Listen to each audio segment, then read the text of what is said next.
should understand that we are at the heart of the epicenter of the explosion of HIV and AIDS in this country. I believe African American or Black communities in the South are more highly impacted for a couple of reasons. One, I think we don't really take into account poverty levels and the role that poverty and economics play on public health. I think that's in HIV, diabetes, hypertension. We can look at a myriad of diseases and causes.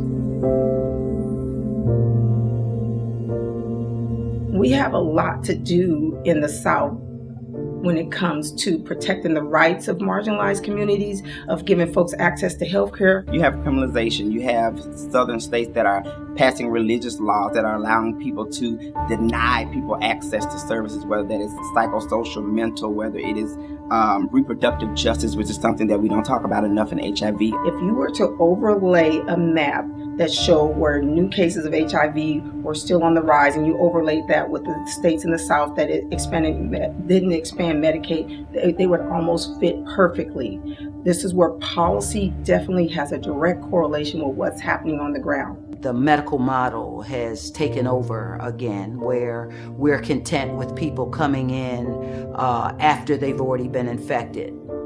And community-based organizations who have served as a major mechanism of prevention are being eliminated day by day, year by year. And in doing so, we're recreating a system where people only present in their sickest states of being. Yes, we can do more tests than we've ever before, and there are more grants. But if you can't get people engaged in healthcare, if you can't have a system that can at least bring people to parity for where they're at from a health outcome, it's not going to be enough. I feel like in the South, people don't talk about sexual health. People don't talk about sexual experience. And I feel like that's one of the barriers that we're fighting against in the South doing this work. I think that we at the local, state, and grassroots level have a different job. I think we have a job to get folks around public health, particularly HIV, hepatitis, substance use disorder, to get them involved in local communities. We need to be actively engaged in the political process. I believe the most urgent policy needs at the local, state, and federal level actually involve local elections. It sounds silly, but it means people getting involved with who the dog catcher is in their town, because that's where decisions start to get made. That's where people are deciding how policy gets made in your local neighborhood, what happens on your house street, what happens on your block. There are still those isms and those phobias that exist, being racism, transphobia, homophobia. This movement is for you. Create a new table if they don't want you at theirs. You have a voice. Some of us knew that there was nobody else at the table but us. My voice began in the 80s, working with Diana, who was a hairdresser or a stylist, working in educating women about HIV in the South. And it was through our travels over 15 years that I really began the voice. But it became clearer. My voice became much clearer when I worked for government and became a health consultant and traveled through 94 districts working with children. That's when I knew that my voice needed to be louder. So those types of policies, sometimes it further sets us back. So we'll take 2 steps forward, but when you have a policy where people can deny you because you're LGBT and you don't have to prove it, it's just because they believe that you are LGBT and they can deny you, it further pushes us back 10 when we only made 2 steps to begin with. In the South, we have tremendous disparity as it relates to trans-identified, particularly transgender women. Not excluding the men, but we need to speak more on health disparities. The biggest thing that we are still facing is stigma and discrimination. That is leading us not to get the cultural competency healthcare that is needed. I'm not sure there is a HIV policy in the South as of yet. I think despite progress and funding, we are at the beginning of developing policy. Stigma is the driving force behind the epidemic. Stigma and discrimination.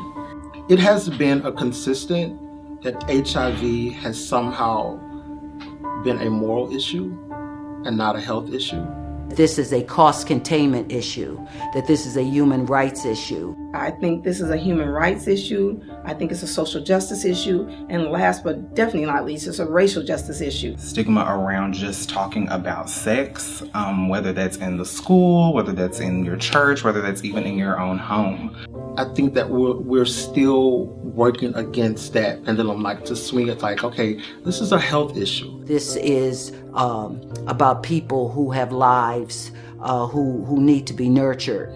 Until we understand that and deal with the stigma of it, we'll continue to be at the beginnings of policy change. But I'm optimistic that it will come. I think if you look at Ferguson, I think Ferguson is a great example of that.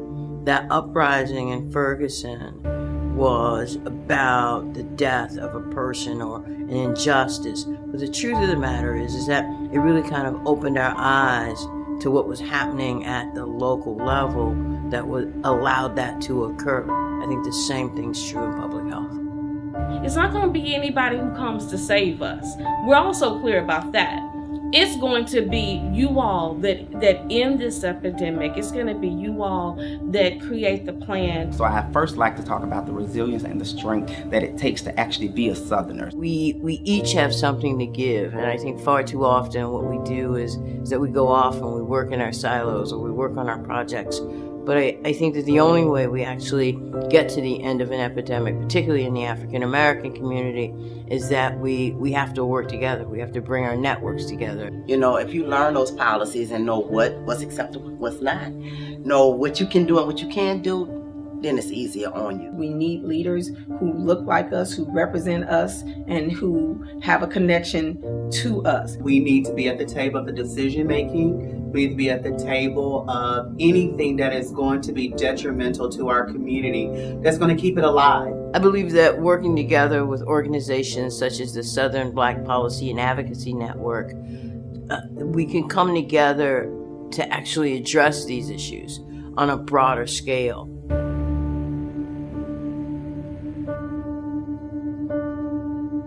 When I heard about the Southern Black Policy and Advocacy Network coming into being, I was actually excited about that.